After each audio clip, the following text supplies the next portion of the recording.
రాష్ట్రంలో డెంగీ జ్వరాలతో జనం ఇబ్బందులు పడుతున్నప్పటికీ ప్రభుత్వం నిమ్మకు నీరెత్తినట్లు వ్యవహరిస్తుందని మాజీ మంత్రి కొప్పులేశ్వర్, మాజీ జెడ్పీ చైర్పర్సన్ వసంత సురేష్ అన్నారు. ఆదివారం విలేకరులతో వారు మాట్లాడుతూ రాష్ట్రంలో హెల్త్ ఎమర్జెన్సీని అమలు చేయాల్సిన పరిస్థితులు నెలకొన్నాయని, రాష్ట్రంలో గత నెల రోజులుగా విష జ్వరాలు తీవ్రంగా పెరిగిపోతూనే ఉన్నాయని, ప్రాణాంతకమైన డెంగ్యూ, చికెన్ గున్యా లాంటి రోగాలతో ప్రజలు తీవ్ర ఇబ్బందులు పడుతున్నట్లు గుర్తు చేశారు. రాష్ట్రంలో ఆగస్టు చివరి నాటికే 8.5 లక్షల మందికి పైగా విష జ్వరాల బారిన పడినట్లు తెలుస్తుందని అన్నారు. ఒకే బెడ్ మీద 3 నుంచి 4కి వైద్యం అందిస్తున్న పరిస్థితి ఏర్పడిందని, ఆగస్టు 27న రాష్ట్ర వైద్య ఆరోగ్య శాఖ చెప్పిన లెక్కల ప్రకారం రాష్ట్రంలో 4,459 డెంగ్యూ కేసులు నమోదయ్యాయని, డెంగీ కేసుతోనే కాదు ఇతర ఏ విష జ్వరం వల్ల కూడా ఒక్క మరణం సంభవించలేదని అన్నది రాష్ట్ర వైద్య ఆరోగ్య శాఖ నివేదిక అని, డెంగీ మరణాలు లేవని ప్రభుత్వం చెబుతోంది. కానీ పత్రికల్లో డెంగీతో ప్రజలు చనిపోతున్నారని రోజు వార్తలు వస్తున్నట్లు గుర్తు చేశారు. రాష్ట్రంలోనే అగ్రగామిగా నిలిపినటువంటి వెల్ఫేర్ మినిస్టర్ ఈశ్వరన్న గారు ఈరోజు జిల్లాలో ఉన్నటువంటి పరిస్థితి చూస్తే చాలా బాధాకరంగా ఉందమ్మా. ఎన్ని కేసులు వస్తున్నాయి, విష జ్వరాలు ప్రబలడం, అదేవిధంగా శానిటేషన్ కూడా బాగా లేకపోవడం, ఒక్కొక్క ఊళ్ళో దాదాపు ఇంటికి ఒక 2-3 కూడా జ్వరాలతోని బాధపడుతున్న సందర్భాలు చూసి వారికి మరి అప్పుడు ఒక మంత్రిగా ఉన్నప్పుడు ప్రతి గ్రామం, ప్రతి వార్డు కూడా మరి పచ్చదనంతో పరిశుభ్రంగా ఉండి మరి ఎప్పటికప్పుడు మరి హెల్త్ డిపార్ట్మెంట్ తోటి కోఆర్డినేట్ చేసుకుంటూ అంత ఈశ్వరన్న గారి ఆధ్వర్యంలో జైత్యాల జిల్లా మరి ప్రతి దాంట్లో కూడా నెంబర్ 1గా నిలపడం జరిగింది. కానీ ఈ రోజు ఉన్నటువంటి కాంగ్రెస్ హయాంలో మరి ఏ ఊరికి వెళ్ళినా కూడా విష జ్వరాలు, మరి అక్కడ పరిశుభ్రత లేకపోవడం, మరి ప్రజలు అనారోగ్య బారిన పడడం, మరి హాస్పిటల్లో అసలు అడ్మిషన్స్ ఫుల్ అనే విధంగా బోర్డు పెట్టే పరిస్థితి ఆ విధంగా నెలకొన్నదంటే కాంగ్రెస్ పాలన మరి పూర్తిగా కూడా నిర్లక్ష్యం వహించి ఇక్కడ ఉన్న అధికారులు కానీ ప్రజాప్రతినిధుల యొక్క నిర్లక్ష్యమే కాంగ్రెస్ పాలన ఫెయిల్ అయిందని చెప్పేసి ఈరోజు చెప్పగానే ఈనాడు పల్లెలు, పట్టణాలన్నీ కూడా వాటికి నిదర్శనం, కాంగ్రెస్ పాలన యొక్క ఫెయిల్యూర్కు నిదర్శనం అని చెప్పేసి తెలియజేస్తా ఉన్నాం. ఈశ్వరన్న గారి ఆధ్వర్యంలో ఆయన కలిసి కరోనా లాంటి మహమ్మారిని కూడా తరిమి కొట్టగలిగేంత కట్టడి చేయగలిగినామంటే అది ఈశ్వరన్న గారి ఆధ్వర్యంలో అప్పుడు ఉన్నటువంటి పాలనాధికారి వాళ్ళందరితోటి సమన్వయం చేసుకుంటూ మరి అందరు బాగుండాలి, ప్రజలు బాగుంటేనే మరి జిల్లా బాగుంటుంది అనే విధంగా మరి ఆనాడు పరిపాలన కొనసాగించి ప్రజలను గడుపులో పెట్టుకొని చూసుకున్నటువంటి మరి కేసీఆర్ గారి ప్రభుత్వం పాలన ఆ విధంగా ఉండే. ఇవాళ కేవలం కాంగ్రెస్ పార్టీ ప్రభుత్వం వ్యక్తిగత ప్రయోజనాలు తప్ప మరి ప్రజల యొక్క ప్రయోజనాలు, ప్రజాపాలన చెప్పుకునేటువంటి ఈ కాంగ్రెస్ ప్రభుత్వం మరి ప్రజల ప్రయోజనాలను పక్కకు పెట్టి ఇవాళ మరి ప్రజల జీవితాలతోటి, రైతుల జీవితాలతోటి, విద్యార్థుల జీవితాలతోటి చెలగాటమాడుతుంది. కాబట్టి మీరు ఏదైతే ప్రజాపాలన అన్నారో అది పూర్తిగా కూడా విఫలమైంది. ఇప్పటికైనా కూడా కళ్ళు తెరిచి ప్రజల యొక్క అవసరాలను గుర్తించి ఒకవైపు డెంగ్యూ కావచ్చు, తర్వాత వైరల్ ఫీవర్స్ కావచ్చు, విష జ్వరాలతోటి ప్రజలందరూ కూడా చాలా ఇబ్బందులు పడి రాష్ట్రమే అతలాకుతలం అవుతున్నటువంటి పరిస్థితులలో కూడా ప్రభుత్వం ఈరోజు ఏమి పట్టనట్టుగా వ్యవహరించడం అనేది చాలా దురదృష్టకరం, బాధాకరం. ఒక్క మాటలో చెప్పాలంటే రాష్ట్రంలో హెల్త్ ఎమర్జెన్సీని ప్రకటించాల్సినటువంటి పరిస్థితి కనబడతాం. ఆయన ప్రభుత్వం మాత్రం ఏమి పట్టనట్టు, ఏం జరగనట్టుగానే వ్యవహారం చేస్తాము. రాష్ట్రంలో ఈ విష జ్వరాలతోటి ప్రతి గ్రామంలో కూడా ఇంటికి 2 చొప్పున జ్వరంతో పడుకున్నటువంటి పరిస్థితి కనబడతా ఉంది. మరి ఇటువంటి సమయంలో ప్రభుత్వం ఎంతో బాధ్యత వహించి జిల్లాల వారీగా రాష్ట్ర వ్యాప్తంగా తక్షణమే చర్యలు తీసుకొని ప్రజలను కాపాడవలసినటువంటి, తక్షణమే ఈ విష జ్వరాలను అరికట్టేటువంటి చర్యలు తీసుకోవాల్సినటువంటి అవసరాన్ని ఈ ప్రభుత్వం అయితే గుర్తిస్తున్నట్టుగా మనకు కనబడతలేదు.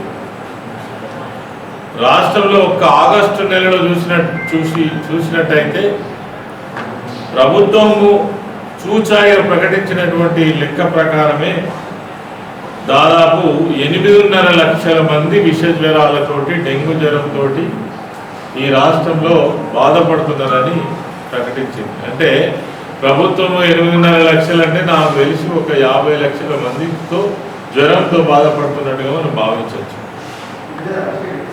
మరి ఇటువంటి సమయంలో కూడా ప్రభుత్వం ఏమైనా దీని మీద చర్యలు తీసుకుంటుందా అంటే శూన్యం.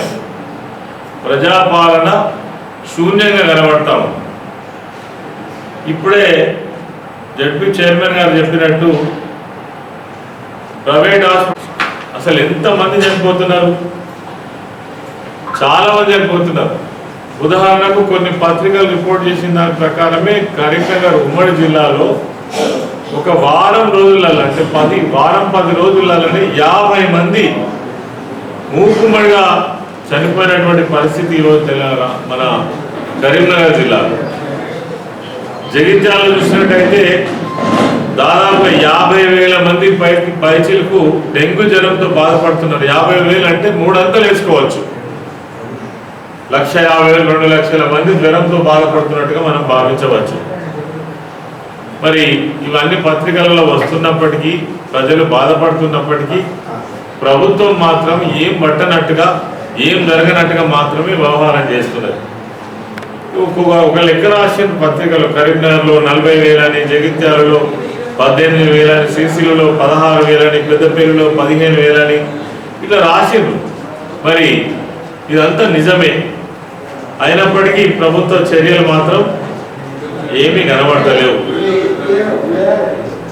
3-4 రోజుల కిందట 1-2 ఉదాహరణలు చెప్పదలుచుకుంటే సారంగపూర్ మండలంలో ఓ సింగిల్ విండో CEO జ్వరంతో చనిపోయినటువంటి విషయమైన ప్రభుత్వ అధికారి. అదేవిధంగా విదేశాల నుంచి వచ్చినటువంటి ఒక యువకుడు పెళ్లి చేసుకొని 15-20 రోజులు దాటక ముందే ప్రాణాలు కోల్పోయినటువంటి సంఘటనలు మన జిల్లాలో మనం చూస్తున్నాం. మరి ఇంత దారుణంగా విష జ్వరాలు ఉన్నప్పటికీ కూడా ప్రభుత్వము నిమ్మకు నీరెత్తినట్టుగా, పట్టనట్టుగా వ్యవహరిస్తున్న తీరు చూస్తే ప్రభుత్వం ఉన్నదా లేదా, అసలు వీళ్ళకు ప్రజల ప్రాణాల పట్ల పట్టింపు ఉన్నదా లేదా అనేది కూడా అర్థమవుతా ఉన్నది. జగిత్యాల జిల్లాలో కనీసం చాలా మంది ప్రజాప్రతినిధులు ఉన్నారు, ప్రభుత్వంలో బాధ్యత వహించే వాళ్ళు ఉన్నారు. అసలు ఏం జరుగుతుంది అని ఒక ప్రభుత్వ హాస్పిటల్కి పోయి జ్వరం వచ్చినటువంటి డెంగ్యూ రోగగ్రస్తులు ఎవరైనా పలకరించినటువంటి పాపాన పోలేదు. ఇదే నా ప్రభుత్వం యొక్క పనితీరు. ప్రజలు ఇదే కోరుకుంటారా? మరి ప్రధానంగా ప్రభుత్వ హాస్పిటళ్లలో ఈ డెంగ్యూ జ్వరాన్ని కంట్రోల్ చేయడానికి కావాల్సినటువంటి ఏదైతే అజిత్రోమైసిన్ మెడిసిన్ ఏదైతే ఉందో అందుబాటులో లేదు.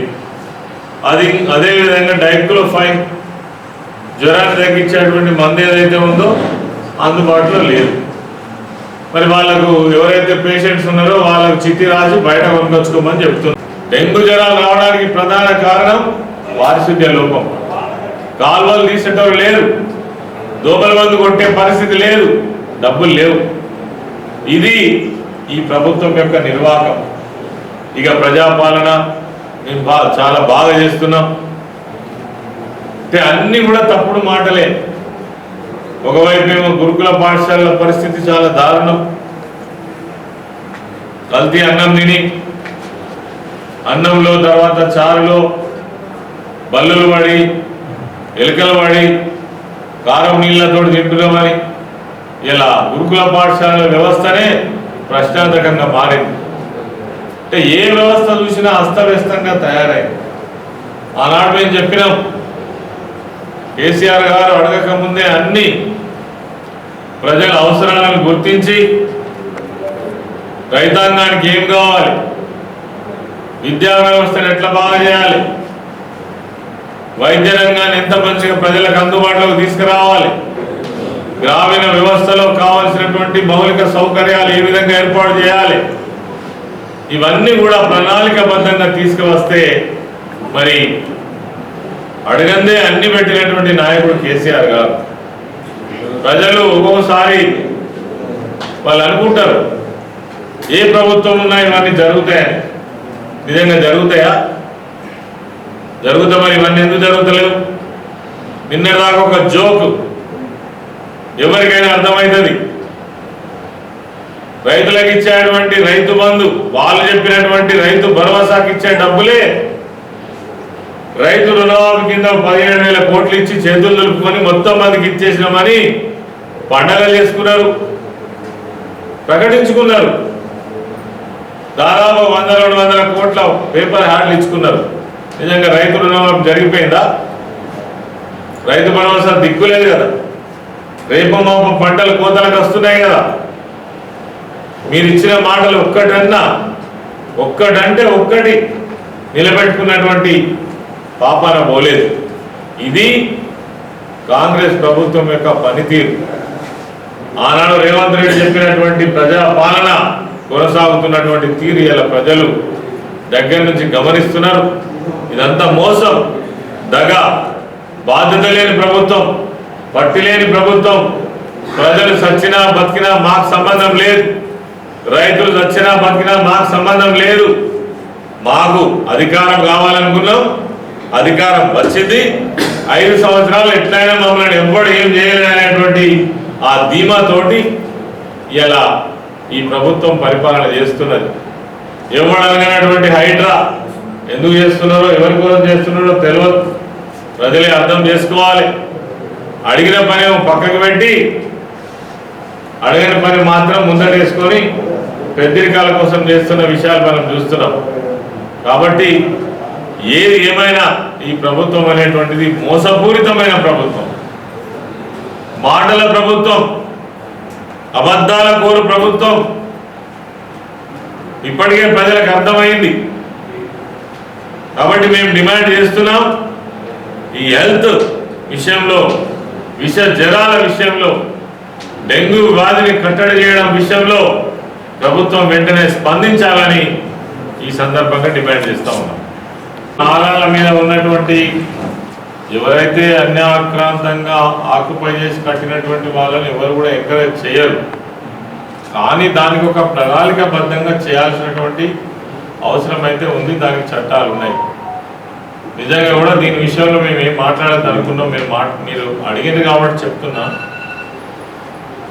నిజాయితీగా చేయాలని అనుకుంటే నాకు తెలిసి లక్షల స్ట్రక్చర్స్ ఉన్నాయి హైదరాబాద్ నగరంలో. చేయగలుగుతారా? కొంతమంది దేశం వదిలిపెడతారా? మీ పొలిటికల్ ఇంట్రెస్టేనా లేకపోతే నిజంగా ప్రజల ఇంట్రెస్టా? పొలిటికల్ ఇంట్రెస్టే కనబడతా ఉంది. ప్రజల ఇంట్రెస్ట్ అయితే, ప్రభుత్వం ఇంట్రెస్ట్, ప్రాంతం ఇంట్రెస్ట్ అయితే ప్రణాళికాబద్ధంగా నువ్వు నోటీసులు ఇచ్చి మీరు ఖచ్చితంగా FTL అండర్లో కట్టిండ్రు, ఖచ్చితంగా ఇది డిస్మెంటల్ చేస్తాం, దీనికి మీ సమాధానం ఏందని నోటీసులు ఇస్తే వాళ్ళు తీసేసుకుందరా, ఏం చెప్పుదరా? ఆయనే చెప్పిండు కదా ముఖ్యమంత్రిగా ఉన్నప్పుడు. ఆనాడు అయ్యప్ప సొసైటీలో కొన్ని ఇల్లీగల్ స్ట్రక్చర్స్ తీయడానికి పోతే దీనికి చట్టం ఉంటుంది, రెగ్యులరైజ్ చేసేటువంటి అవకాశం ఉంటుంది.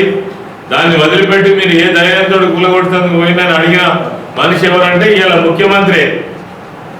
మరి ఆయననే ఇవాళ మళ్ళా రివర్స్ చేస్తున్నాడు. చేసేదాన్ని మేము వ్యతిరేకిస్తలేం, కానీ కొన్ని ఉద్దేశపూర్వకంగా చేస్తున్నట్టుగా కనబడతా ఉన్నది.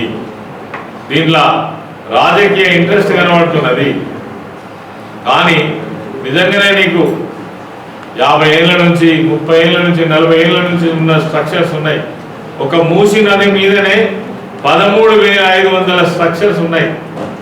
పేదవాళ్ళు తీస్తావా? ఎక్కడ చూసినా చాలా స్ట్రక్చర్స్ పేదవాళ్ళే ఉన్నాయి.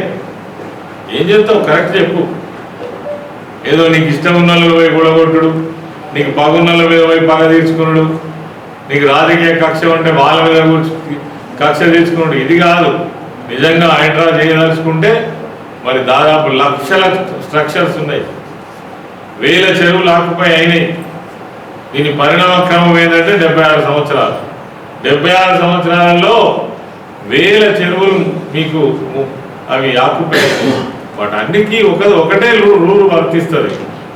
ఇలా నీ కళ్ళమూడ కనబడేది దానికి ఒక్కదానికే రూల్ వర్తిస్తుంది, అన్నిటికీ వర్తిస్తుంది. ఇప్పటికే హైకోర్టు హెచ్చరించింది, సుప్రీంకోర్టు కూడా మీరు ఖచ్చితంగా చట్టానికి అనుగుణంగా చట్టానికి లోబడి పనిచేయాలని కూడా చెప్పడం జరిగింది. అది ఆ ప్రభుత్వం, ఆ ముఖ్యమంత్రి గారి